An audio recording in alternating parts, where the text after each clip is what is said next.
अस्सलाम वालेकुम। उम्मीद है कि आप सब खैर वाफियत के साथ होंगे।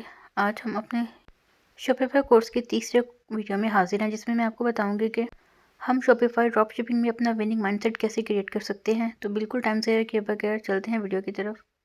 सबसे पहले मैं इसमें आपको बताऊंगी कि गुड और विनिंग प्रोडक्ट्स हम किस तरह से ले सकते हैं। तो सबसे पहले यहाँ पे जैसे कि आप देख सकते हैं कि विनिंग प्रोडक्ट सिलेक्शन का क्राइटेरिया क्या है। सबसे पहले हाई डिमांड, मतलब उस प्रोडक्ट की डिमांड बहुत ज़्यादा हाई होनी चाहिए, उसकी बहुत नीड हो, उस पर पैशन और ट्रेंड बहुत ज़्यादा हो, मतलब कि लोग उस प्रोडक्ट को ख़रीदने के लिए बेताब हो, इतनी इसको ज़रूरत, सब लोगों को उस प्रोडक्ट की काफ़ी ज़्यादा ज़रूरत हो। तो सबसे पहले देखना है कि उस प्रोडक्ट की डिमांड काफ़ी हाई हो। दूसरी चीज़ मैं देखनी है कि not easily available in the stores, कि वो प्रोडक्ट जो आपने देखनी है वो इजीली स्टोर्स पे अवेलेबल ना हो। मतलब लोग अपने अगर उनके घर के पास जो भी स्टोर्स है वहाँ पे जाएँ तो उनको वो प्रोडक्ट वहाँ पे इजीली अवेलेबल ना मिले, तभी वो आपसे उस प्रोडक्ट को बाय करेंगे। तीसरी चीज़ ये है कि उस प्रोडक्ट का मार्केट में कंपटीशन बिल्कुल लो हो। नो कम्पिटिटिव मार्केटिंग इट, कोई भी आपका कंपटीटर इस पे मार्केटिंग ना कर रहा हो। वो प्रोडक्ट बिल्कुल न्यू हो, कोई ओल्ड प्रोडक्ट ना हो, और उस प्रोडक्ट की अवेलेबिलिटी बहुत लो, बहुत कम मिले वो प्रोडक्ट, वो सिर्फ आपके स्टोर पे ही यूनिकली अवेलेबल हो।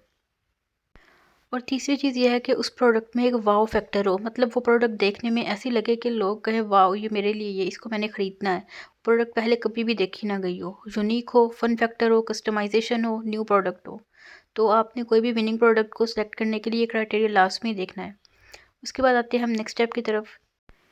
इसमें है फाइंडिंग गुड प्रोडक्ट्स 101, मतलब कि नई प्रोडक्ट हमने फाइंड करनी है। तो सबसे पहले इसमें देखना है कि if you are new, do not test products that cater to broad audience, that appeal to masses unless you have an aware or some product that।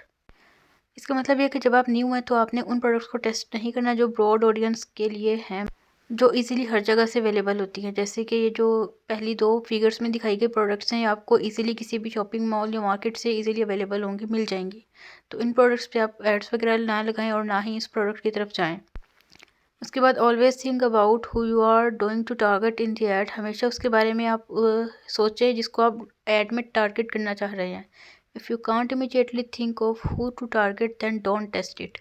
अगर आप ये नहीं इमीडिएटली सोच सकते कि आपने टारगेट किसको करना है, आपकी बेसिकली टारगेट ऑडियंस क्या है या आपके टारगेट कंपटीटर कौन सा है, तो आप उस प्रोडक्ट को बेफजूल टेस्ट ना कीजिए। जैसे ये देखिए थर्ड प्रोडक्ट में पता चल रहा है कि किसी ना कोई वाव फैक्टर है इसमें, जो कि एक डॉग का फुटप्रिंट है। तो ये प्रोडक्ट यूज़ होती है और इजीली कहीं से भी अवेलेबल नहीं होती, तो इस प्रोडक्ट को आप ले सकते हैं। नेक्स्ट है हाई रिस्क प्रोडक्ट्स, मतलब उन प्रोडक्ट्स को आपने अवॉइड करना है जिनका रिस्क फैक्टर बहुत ज़्यादा है।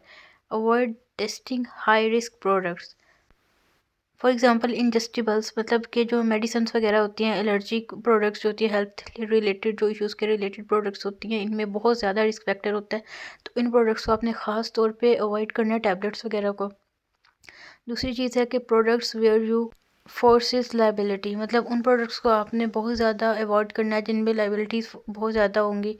जिस तरह के एक सेकंड पिक्चर में दिखाया गया है, हाइकिंग के लिए इंस्ट्रूमेंट यूज़ होता है, बट ये प्रोडक्ट्स आते इनका मतलब कुछ फंक्शनैलिटी वगैरह भी ठीक नहीं होती। तो ये जब तक मार्केट में जाके आप टेस्ट नहीं कर लेते, आप इनको नहीं खरीदते। तो इन प्रोडक्ट्स को आपने अवॉइड करना है ड्रॉप शिपिंग में, इनको नहीं लेना। तीसरी है मेडिकल प्रोडक्ट्स, मतलब मेडिकल के रिलेटेड जितनी भी प्रोडक्ट्स हैं इनको आपने अवॉइड करना है, और ये हाई रिस्क प्रोडक्ट्स होती हैं, इनको आपने नहीं लेना, इनको टारगेट भी नहीं करना, इन पे एड्स भी नहीं रन करवानी। उसके बाद नेक्स्ट आता है हमारे पास मीडियम रिस्क प्रोडक्ट्स, मतलब वो प्रोडक्ट्स इनमें रिस्क बहुत मीडियम होता है। जैसे इलेक्ट्रॉनिक प्रोडक्ट्स होती हैं, इनमें रिस्क होता है बट मीडियम होता है, तो इससे भी आप कोशिश करें अवॉइड ही करें। Electronic products are medium risk products due to high refunds and chargebacks, मतलब इनके रिफ़ंड रेट बहुत जल्दी होते हैं और बहुत ज़्यादा इन प्रोडक्ट्स पे रिफ़ंड्स आते हैं। तो इन प्रोडक्ट्स को आपने अवॉइड करना है, क्योंकि इनमें से कुछ प्रोडक्ट्स फॉल्टी होती है और डैमेज भी निकल आती हैं। और उसके बाद तीसरी है कस्टमर्स अवेयरनेस अबाउट चीप नोक ऑफ प्रोडक्ट्स, मतलब उन प्रोडक्ट्स को आपने अवॉइड करना जिसमें कस्टमर अवेयरनेस बहुत ज़्यादा होती है, कस्टमर एक एक चीज़ को नोट करता है और देखता है। तो ये ज़्यादातर इलेक्ट्रॉनिक प्रोडक्ट्स ही होती हैं, तो ये जैसे दिखती हैं कभी वैसे नहीं भी आती, तो ये इनका आपने अवॉइड करना है कि इसमें डेंजरस हो, थोड़ा डेंजर है।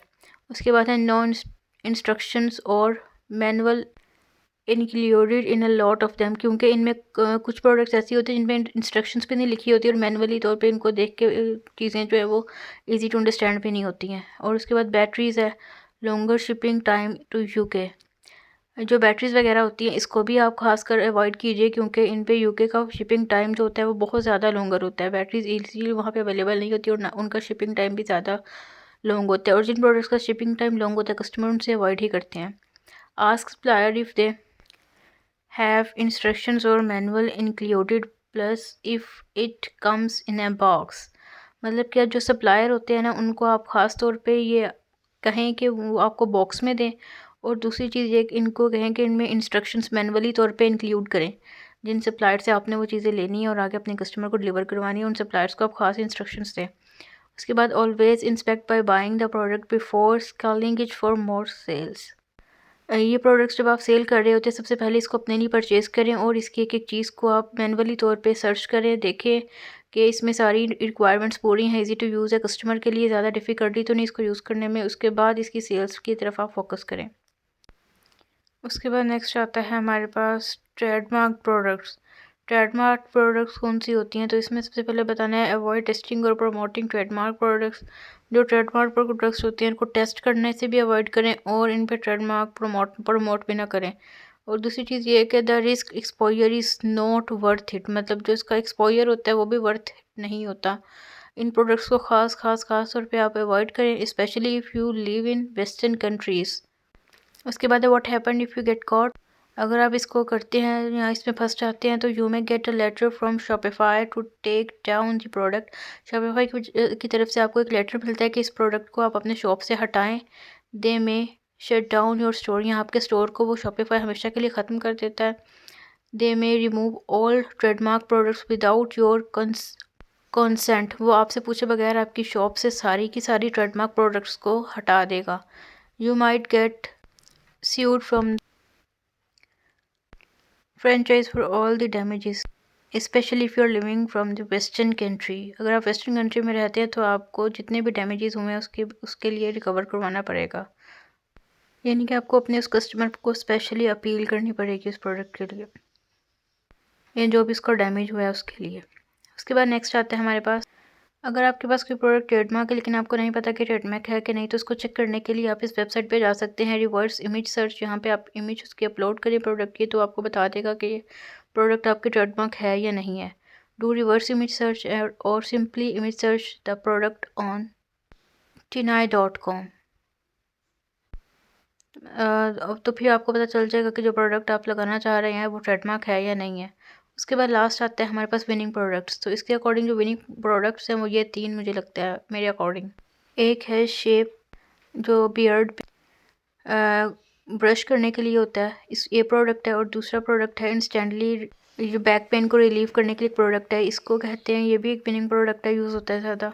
और तीसरा जो प्रोडक्ट है वो आपके पोस्टर को इम्प्रूव करता है। थर्ड जो प्रोडक्ट है वो इम्प्रूव करता है आपके पोस्टर को।